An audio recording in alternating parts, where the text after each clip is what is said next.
the first presentation from 3 learners from Action Breed, who are featured tonight. This project was directed by local artist and writer and longtime Action Breed collaborator, Don Matheson.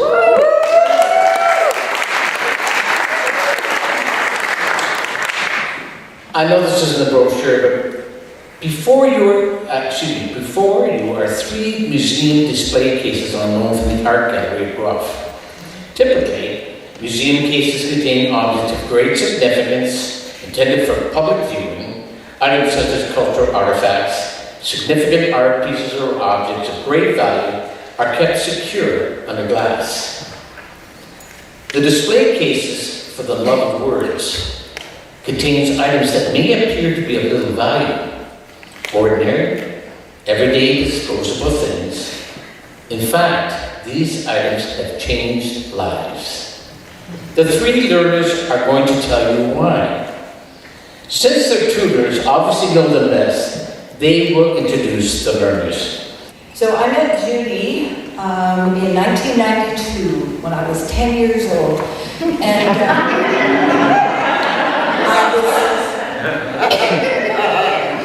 I was teaching in the early childhood education department at Conestoga College, Doon campus. And Judy was one of the young women that I was working alongside with. And one of the first things that I began to really understand about Judy was that she has the most incredible spirit. This beautiful, beautiful spirit that shines with genuine compassion for other people. And she definitely gifted those children with that compassion and that love, and a fierce integrity. Judy knows what it really means to stand up when things are not right and to, in your own way, speak out.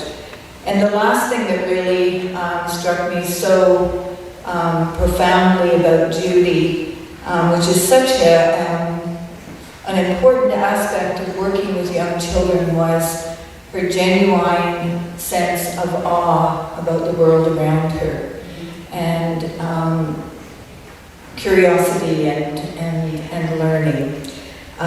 So I always knew that in her own good time, Judy would find her way to really show all of her truth to the world, and it's the right time. That's my truth.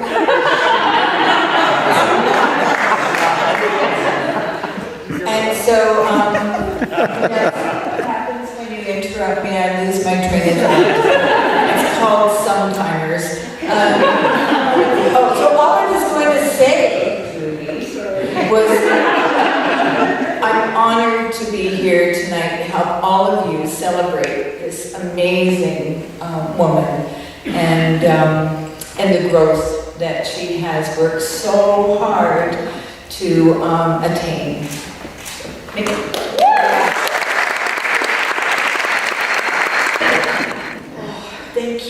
Thank you, Jan. It's been such an honor to know you and be your friend, and it's been amazing because her and I have been in and out of each other's lives throughout the whole time, so it's magic. It's magical. It's my baby. We're soulmates. And every time I see her, I get all the hairs in the back of my neck.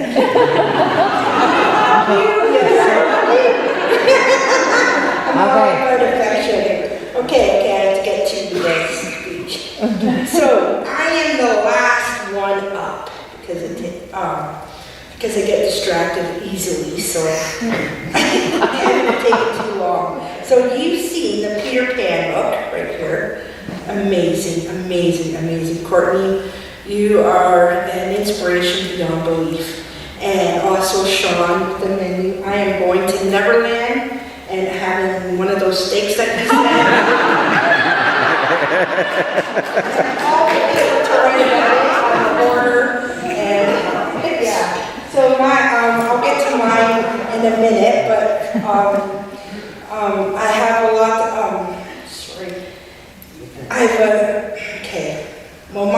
not what I've read, but what I've written. You're going to find out I have a lot to say.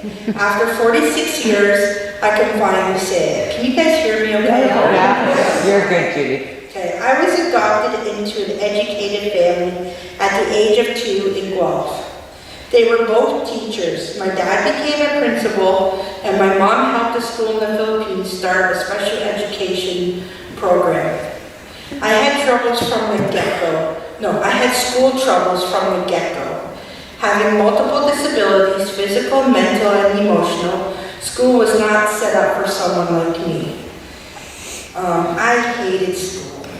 I had bad grades, no matter how much my parents tried to help me.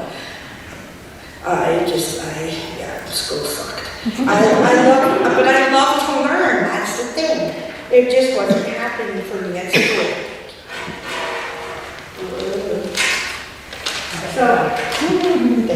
So after 18, she hasn't changed. This one. So after 18 years of trying to learn the school's way of teaching and failing, I had enough.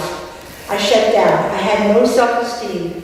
I remember being in the van with my dad on the way home from failing college, where I was trying so hard to learn how to work with small children. And I was just screaming and bawling. I was losing it. Never ever would I step another foot in any kind of school again. So I was a picture of frustration, social anxiety, and pure anger. I'd been to Action Read once before. It was for a math class, which I absolutely, I didn't like it at all. And I would always say math was M for mental, A for abuse, and for the human. So mental abuse for the human. So nothing could make me want to do math. So I said, forget it. A few years later, I'm home and the phone rings. Okay. So then a man's voice says, hello, Judy. This is Mr. Noonan calling from Action Read. How are you? And I'm kind of confused because he's talking so professional. And there happens to be a spot available for the creative writing group on Tuesday afternoons with Jan Sherman teaching. And she says you would fit right in. Okay. So I get off the phone and I'm like, oh man, I don't want to go back to school. Are you kidding me? But then, you know what? Guess who Mr. Noonan was? Mr. Noonan was my dad. And he called me pretending he didn't know.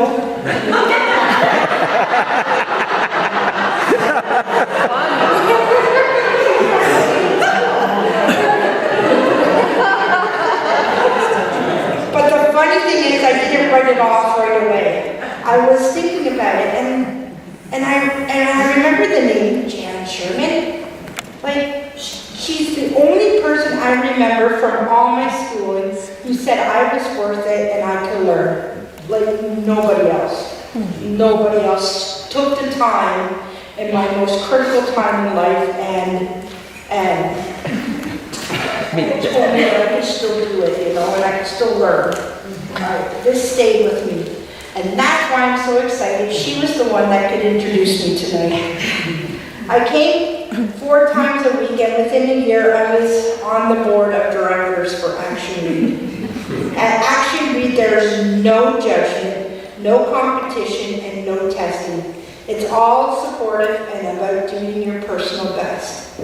Then 6 months later, I got my own tutor, Katie, and she is awesome. We meet once a week and work on my writing. Talk about people who know how to connect people. Oh my word. You know how to connect to one-on-one. It's amazing. She couldn't be here tonight. She's in her 20s and her mind blows me away. She's an old soul. She says I have something to say and that it matters. And now I can spell it. She opens me up and inspires me, and we are a lot alike. We like to advocate for things we care about.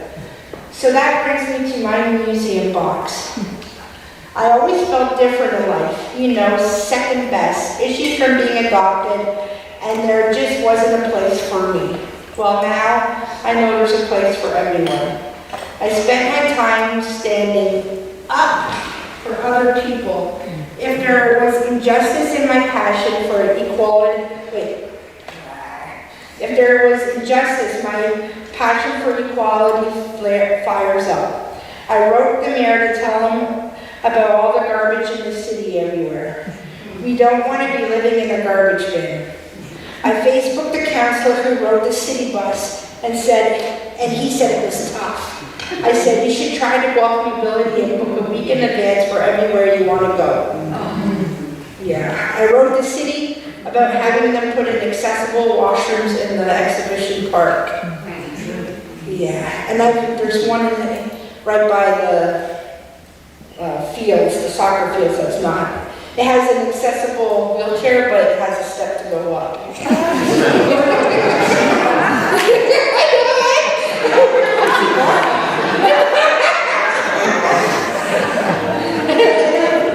Both the Premier and the Minister of Education about the changes to the curriculum and the school cuts. Nice.